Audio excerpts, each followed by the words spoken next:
O objetivo do tópico 5 é falar sobre política fiscal. Para isso, vamos a abordar esse tema a partir de alguns tópicos especiais. Em primeiro lugar, como podemos definir a política fiscal e quais são os diferentes instrumentos. Como dentro desses instrumentos temos os chamados estabilizadores automáticos. A partir do modelo ISLM, vamos a analisar como a política fiscal determina y modifica un equilibrio. Vamos a ver en detalle os multiplicadores do gasto público e da tributação. Posteriormente vamos a analisar brevemente como a política fiscal vai estar influenciando o resultado orçamentário do governo e como isso é importante porque determina não só o déficit orçamentário, mas também o endividamento público. E por último, vamos a estudar alguns casos. Então, como podemos definir a política fiscal? Sabemos que o governo tem três funções básicas na gestão econômica de um país. Em primeiro lugar, a gente tem a função alocativa, que basicamente procura garantir a promoção de ajustes na alocação de recursos dentro de um país. O governo é, por excelência, o provedor de bens públicos, então essa é uma das mais importantes funções que ele vai exercer como alocador de recursos numa economia. Em segundo lugar, a gente tem a função distributiva. Nesse caso, o Estado intervém para garantir a promoção de ajustes na distribuição de renda. E ele vai fazer isso basicamente a partir de dois instrumentos. Por um lado, os gastos públicos direcionados, como por exemplo, a gente tem agora o auxílio emergencial, ou outro exemplo clássico é o Bolsa Família, e a tributação progressiva. Por último, dentro das funções na gestão econômica, o governo tem a função estabilizadora. Por que função estabilizadora? Porque as economias, como vamos ver, são caracterizadas por flutuações no ritmo da atividade econômica. Assim, a política fiscal vai ser utilizada para evitar flutuações muito intensas no ritmo dessa atividade econômica e do produto. É claro que o governo tem outras funções dentro da gestão econômica, como, por exemplo, a fiscalizadora, que tem como objetivo estabelecer e cobrar impostos, e a reguladora, que procura uma proteção aos direitos do consumidor. Mas vamos a focar a nossa análise na função estabilizadora do governo. E se focamos nessa função, então, podemos definir a política fiscal como a manipulação tanto dos tributos quanto dos gastos do governo para regular essa atividade econômica e para evitar flutuações muito intensas. Essa política fiscal vai ser utilizada para neutralizar tendências tanto à depressão econômica como à tendência à inflação quando a economia está muito aquecida. Nesse sentido, a gente pode diferenciar as políticas fiscais em política fiscal expansiva, que é aquela que vai ser usada quando temos insuficiência da demanda agregada em relação ao produto de pleno emprego. Essa insuficiência pode acontecer tanto do lado do consumo como do lado do investimento. E se existe essa insuficiência, a gente teria o chamado, dentro do modelo renda-gasto keynesiano, o hiato deflacionário. Nesse caso, temos estoques excessivos que se formam na economia e isso vai levar a empresas a reduzir a produção e, consequentemente, a quantidade de trabalhadores. Isso faz com que aumente o desemprego. Então, nesse caso, seria utilizada uma política fiscal expansiva para preencher essa demanda, essa insuficiência de demanda agregada. Do outro lado, a gente tem a política fiscal restritiva. Então, quando usaríamos, ou quando o governo usa essa política fiscal restritiva? Quando a demanda agregada supera a capacidade produtiva da economia. Então, aí teríamos o hiato inflacionário. Por quê? Porque os estoques acumulados estão desaparecendo e existe uma tendência a aumentar os preços, ou seja, temos uma pressão inflacionária. Nesse caso, o governo poderia, através dessa política fiscal restritiva, desaquecer a economia. Então, aqui podemos ver em um gráfico como aconteceria, então, como aconteceriam essas políticas, considerando, então, o ciclo econômico. O que seria o ciclo econômico? O ciclo econômico, basicamente, são flutuações que existem na atividade econômica de um país e são caracterizadas por períodos de expansão e períodos de contração.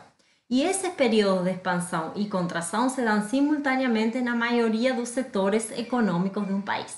Então, vejam só, a gente pode ver esse gráfico em que temos o tempo e como o produto se comporta ao longo desse tempo.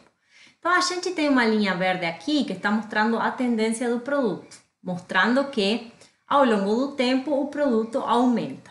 E por outro lado, a gente tem essa linha vermelha que mostra que esse aumento vai acontecer. Então, a linha vermelha também tem uma tendência a aumentar, porém, vai aumentar dentro do chamado ciclo econômico, em que vamos a ter fases de expansão ou de crescimento e fases de queda ou recessão econômica. Então, a política fiscal vai ser um instrumento para estabilizar esse produto ao longo dessa tendência, né? E essa política fiscal pode ser realizada através das chamadas políticas discricionárias, como, por exemplo, a gente pode pensar o auxílio emergencial foi uma política discricionária, foi um aumento do gasto público em um determinado momento de crise econômica. Ou também por meio dos chamados estabilizadores automáticos. O que seriam os estabilizadores automáticos? Qualquer ação do sistema econômico que mecanicamente reduz tanto as forças da recessão ou da expansão da demanda, sem que sejam necessárias outras medidas de política fiscal. Então, um exemplo muito claro de estabilizador automático é o seguro-desemprego, tá? Por quê? Porque o seguro-desemprego automaticamente vai aumentar os pedidos quando temos uma etapa de recessão, tá? Isso vai fazer com que automaticamente a renda das famílias, dos trabalhadores que ficaram desempregados, seja coberta em certa medida por esse seguro-desemprego. Então, estabilizando automaticamente essa economia. E em momentos em que a economia tende a aumentar o emprego e aumentar o produto, o número de pedidos de seguro-desemprego vai a diminuir, fazendo com que esse tipo de seguro seja considerado um estabilizador automático. Então, quais seriam os instrumentos da política fiscal? Então, quando pensamos em política fiscal expansiva, temos basicamente o aumento dos gastos públicos ou a diminuição da carga tributária. Tá? Então, as duas são exemplos de políticas fiscais expansivas. Por quê? Porque as duas têm como objetivo aumentar a demanda agregada, seja diretamente através do aumento dos gastos públicos ou indiretamente através da diminuição da carga tributária, o que estimula o consumo e o investimento. Outras políticas fiscais que podemos considerar são o estímulo às exportações, tá? Fazendo com que se eleve a demanda externa de produtos, e as tarifas e barreiras às importações, beneficiando a produção nacional. Esses dois últimos exemplos de políticas fiscais expansivas têm suas limitações, porque a Organização Mundial de Comércio não possibilita fazer esse tipo de políticas tão abertamente. Do lado das políticas fiscais restritivas, a gente vai ter os mesmos instrumentos, porém num sentido inverso. Então, se eu quero desaquecer a economia, vou ter uma diminuição dos gastos públicos ou uma elevação da carga tributária, tá? Para diminuir tanto o consumo quanto o investimento. Certo. Existem limitações da política fiscal? É claro que existem essas limitações. Então, uma das primeiras limitações que a gente vê é o período temporal em que é necessário para implementar certas políticas fiscais. Então, por exemplo, uma política de aumento das obras públicas, do investimento em infraestrutura. É claro que vai trazer, ao longo do tempo, um benefício na demanda agregada, porém, esse benefício pode demorar alguns anos, porque um projeto de investimento público em infraestrutura, por exemplo, não é um projeto que vai ser realizado em um curto período de tempo. Então, nesse sentido, tem uma limitação, tá? Por outro lado, programas de transferências ou alteração dos tipos de impostos têm como principal limitação o fato de que é muito difícil descontinuar esses programas. Então, por exemplo, o que a gente vê atualmente com o auxílio emergencial. Uma vez que começou, é muito difícil parar com esse programa. Por quê? Porque ainda existem necessidades a ser preenchidas, né, por parte da família e, consequentemente, é muito difícil descontinuar. Assim também como, por exemplo, se os impostos diminuem para incentivar o consumo, é muito difícil depois voltar a aumentar esses impostos. Certo. Uma outra limitação da política fiscal, e muito importante, especialmente em países em desenvolvimento, é que essa política fiscal tem um custo. E esse custo vai trazer um déficit orçamentário para esse país, ou pode trazer, tá? Uma piora das contas públicas, o que vai influenciar muito e negativamente as expectativas dos agentes econômicos. E, além disso, é necessário que esse déficit seja financiado. Consequentemente, na medida em que aumentamos um déficit público para incentivar a demanda, a gente tem também o outro lado, que é o lado do financiamento desse déficit. Nesse sentido, o déficit público é calculado segundo dois conceitos, ou duas formas de medir esse déficit. O chamado acima da linha e o chamado abaixo da linha, que seria um e outro. O acima da linha está considerando despesas e receitas discriminadas, o que permite identificar quais são as causas de um déficit. Então, podemos dizer, foi devido à queda de uma receita ou aumentou alguma rubrica da despesa. Então, no Brasil, as estatísticas acima da linha estão disponíveis no site do Tesouro Nacional e se referem basicamente ao governo central. Então, não estão considerando os governos municipais e estaduais. Pelo lado do déficit abaixo da linha, nesse caso, estamos calculando a dimensão do desequilíbrio das contas públicas e como esse desequilíbrio vai a fazer com que aumente ou diminua o endividamento público. Então, aí não interessa se esse endividamento foi modificado por motivos ligados à receita ou à despesa. O que importa é como varia esse endividamento público. E tem como vantagem essa forma de medir o déficit que eu vou ter acesso a dados precisos sobre a evolução de contas de todas as esferas das unidades federativas, assim como as empresas estaduais.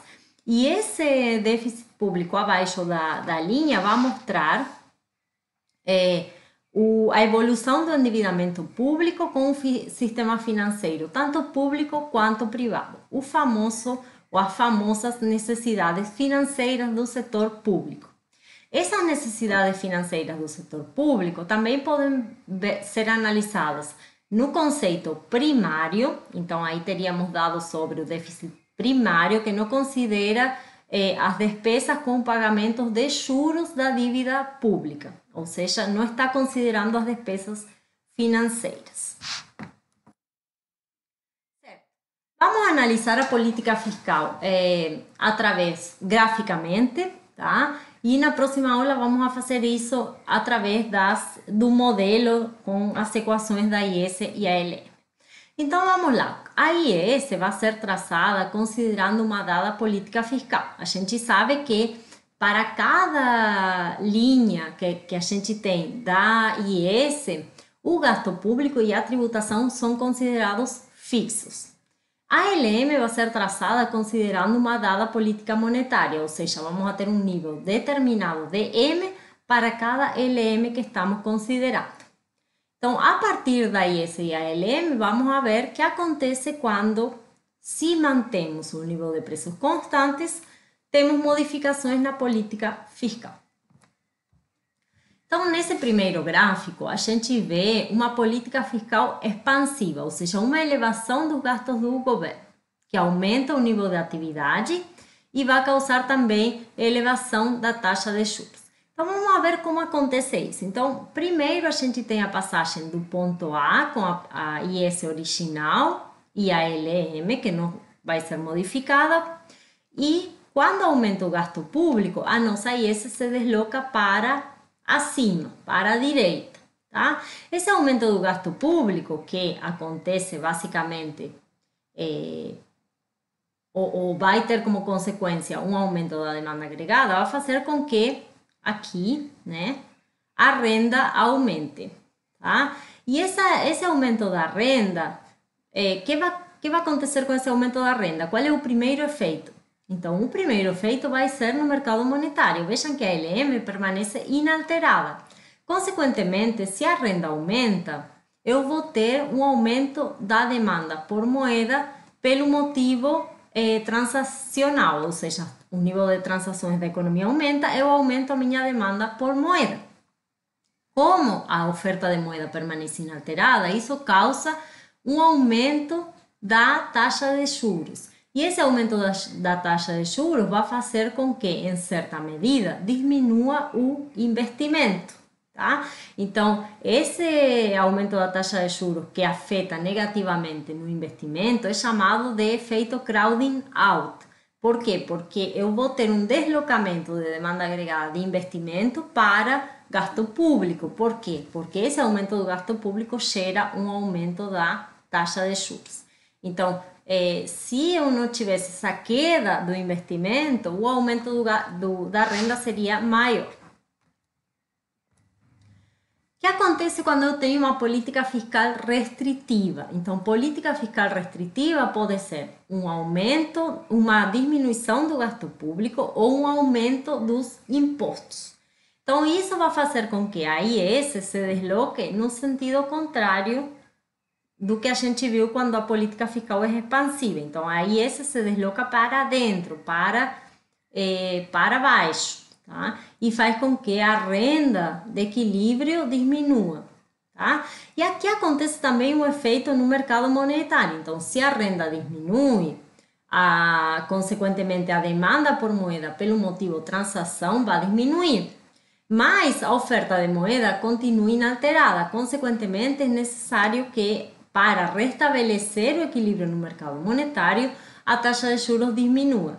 Isso vai fazer com que o investimento seja incentivado. Então, o investimento vai compensar, em parte, a queda do gasto público, tá? Porque o investimento vai aumentar. Certo, uma última análise que a gente vai fazer e que é bem importante, porque a gente tem muitas vezes, em muitas ocasiões, uma combinação de política fiscal e monetária nos países. Então, vamos fazer essa análise. O que acontece quando temos uma combinação de políticas? Então, podemos pensar assim: o governo quer aumentar o gasto público, tá? Porém, ele precisa de uma política monetária que estabilize a taxa de juros, ou seja, ele quer aumentar a demanda agregada desse país, mas não quer um efeito sobre a taxa de juros que gere um efeito negativo sobre o investimento, por exemplo. Então, quer uma política fiscal que aumente a renda com uma política monetária estabilizadora da taxa de juros. Então, nesse caso, vejam só, a gente vai ter primeiro um aumento do gasto público que gera um deslocamento da IS para cima ou para a direita, tá? Então, eu passo do ponto A, aqui, em que eu tinha um equilíbrio entre a IS 0 e a LM 0, tá? Com uma taxa de juros I subscrito 0 e uma renda Y0. Uma vez que aumento o gasto público, vou passar para a IS1 e o equilíbrio inicial vai ser no ponto B, com a LM original, tá? Aumentou a renda, mas também aumentei a taxa de juros. Mas aí o objetivo do governo é manter inalterada a taxa de juros. Consequentemente, vamos a ter uma política monetária acomodativa. O que significa acomodativa? Que está procurando manter ou acomodar esse aumento do gasto público para manter a taxa de juros no nível original. Então, aumenta a quantidade de moeda, eu desloco a LM da LM0 para a LM1 e passo para um equilíbrio no ponto D. Então, vejam que nesse equilíbrio eu tenho um nível de taxa de juros que é igual ao original e um nível de renda ainda maior. Tá? E existem evidências empíricas, a gente vai ver na próxima aula, que mostram que quando eu tenho uma política monetária acomodativa, eu tenho um multiplicador maior, ou seja, eu tenho um efeito maior sobre a renda da economia. Então, gente, por hoje, na nossa aula, é tudo o que temos para ver. Então, vimos quais são os instrumentos da política fiscal, como podemos definir a política fiscal e analisamos graficamente essa política através do modelo ISLM. Na próxima aula vamos a ver dentro desse modelo, com as equações do modelo, como chegamos aos multiplicadores dessa política fiscal. Agradeço muito pela atenção e até a próxima.